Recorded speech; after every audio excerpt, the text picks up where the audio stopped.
이 신앙생활에서 가장 기본이 되는 것이 뭐일까요? 우선 그 구약에는 하나님께서 그 십계명, 우리에게 십계명을 가르쳐 주셨죠. 그래서 어떻게 살 것인가 하는 것을 이 십계명에서 가르쳐 주셨는데, 이 십계명은 이 말씀의 본질이라고 볼 수가 있습니다. 그래서 이 십계명에서 이 율법서가 물론 나왔지만은 율법서뿐만 아니라 이 예언서도 이 말씀 율법에 기초해 가지고 그들에게 하나님께서 증거하고 가르치는 말씀들이 예언서에 나와 있고, 그런가 하면 역사서도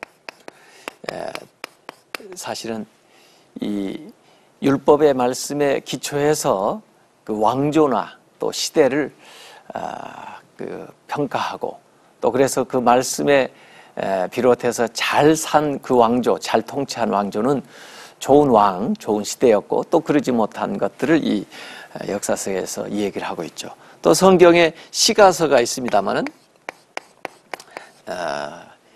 시편이라든지 또 잠언이라든지 이런 지혜문학도 보면은 되게 율법을 풀어가지고 실제 생활 속에서 이해할 수 있도록 이렇게 만든 것이 이 율법에 기초한다, 이렇게 생각할 수 있습니다. 그래서 십계명이 구약의 아주 기본을 이루고 있고요.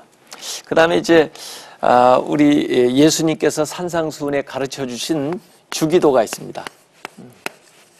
주기도는 어떻게 기도할 것인가 하는 그 기도의 아주 본질에 대한 것을 이 얘기를 해주고 있습니다. 그래서 우리가 이 십계명은 말씀 이렇게 이해할 수 있고요. 말씀과 주기도는 기도.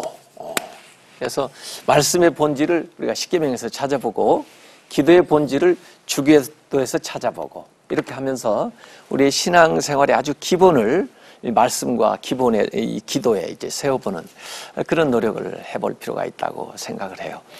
물론 이제 성경에 나오지 않습니다만은 또 중요한 것이 사도신경이 있죠. 이제 사도신경은 우리의 믿음의 선배들이 우리가 뭘 믿는지 그 믿는 바를 요약을 해가지고 체계적으로 우선 하나님에 대해서, 그 다음에 예수님에 대해서, 또 성령님에 대해서, 그리고 교회에 대해서 고백을 해놓은 것이 이제 사도신경입니다.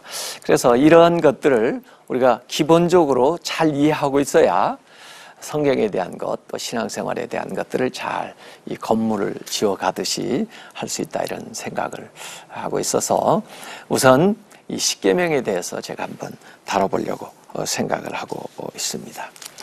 이 십계명은 언제 주어졌죠? 하나님께서 이 이스라엘 백성들을 애굽에서 해방한 다음에 그들을 이끌고 이제 홍해를 건너서 그 다음에 시내 광야 접어 들어가지고 시내 산에 올라갔을 때 이 모세에게 이제 시내 산으로 하나님 이 모세를 불러가지고 거기에서 두 가지의 중요한 걸 주셨어요. 그 하나가 십계명이고 또 하나는 성막제도입니다. 십계명은 생활에 대한 이야기고 성막제도는 예배에 대한 이야기죠. 그래서 성막제도는 예배, 지금으로 말하면 주일에 우리가 하는 일에 대한 그 제도를 가르쳐 주신 거고, 십계명은 우리 평일, 일상생활에 대한 말씀을 하나님께서 이렇게 살라라고 가르쳐 주신 것으로 이해하면 되겠습니다. 이 십계명을 좀 부담스럽게 생각하는 분들도 많이 있고 그러는데요. 사실 이 십계명은 우리 삶의 그 가이드라인, 바운다리를 이렇게 쳐주었다고 생각을 하면 돼요. 말하자면 그 물고기가 물 안에 살아야 자유롭고 생명을 마음껏 누리고 이렇게 살아가는 것처럼 우리가 그리스도인으로서 하나님의 자녀로서 이 하나님이 울타리 쳐준 그 바운더리 안에 살아가는 것이 우리를 속박하는 것이 아니고 오히려 우리가 더 자유롭고 더 풍성한 삶을 누리는데 도움이 되는 것이죠. 근데 사실 이 십계명을 우리가 제대로 가르치지 못하고 또 배우지 않은 데에는 법에 대한 좀 감정이 우리 한국 사람이 좀 안 좋은 경험들이 있어서 그런 것 같아요. 이를테면 일제시대 법은 굉장히 우리나라 사람들 좀 억압하는 그런 거였잖아요. 그래서 항일 투쟁하시는 분들은 대개 그 불의한 법에 대해서 저항하는 분들이었고, 사실 그분들이 애국지사들이었죠.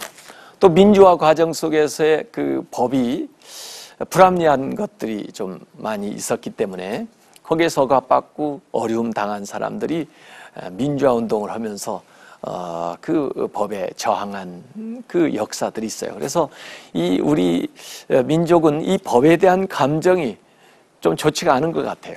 그래서 율법, 또 십계명, 그러면 그것조차도 별로 좋지 않게 생각하는 경향이 좀 있는데, 사실 선진국이 되려면 이 법에 대한 정신을 우리가 좋게 가져야죠. 물론 법을 좋게 만들어야 되지만은 이 법은 공정한 것이다, 법은 편리한 것이다, 법은 좋은 것이다 하는 의식이 우리가 생겨날 때 법을 지키고 싶고, 또 그 법을 배우고 또 그 법을 가르치고, 이런 운동이 일어나야 실제로 사회도 세상도 좋아진다고 이렇게 생각을 하는데요.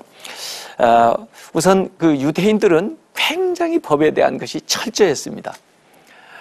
어찌 보면은 너무나 또 철저해서 그 사람들은 그 율법주의로 가가지고, 이제 예수님이나 이제 바울은 그들의 그 율법주의적인 것에 대해서 나무라면서 얘기를 하신 대목들이 성경에 많이 나오는데, 그것은 이 유대인들이 너무 율법을 신격화해가지고 율법을 조문화해서 율법을 절대화해가지고 나아가기 때문에 예수님이 또 바울이 그런 말씀을 하신 거고, 사실 우리의 상황에 비춰보면 우리는 율법에 대한 의식이 별로 없고 법에 대한 정신이 이렇게 희미하기 때문에 오히려 우리 상황에서는 법을 가르쳐야 되고, 또 십계명을 가르쳐서 그 십계명이 뭘 의미하고 있는지를 바로 배워야 우리의 신앙생활을 해나갈 수가 있다, 이런 생각을 저는 하고 있습니다.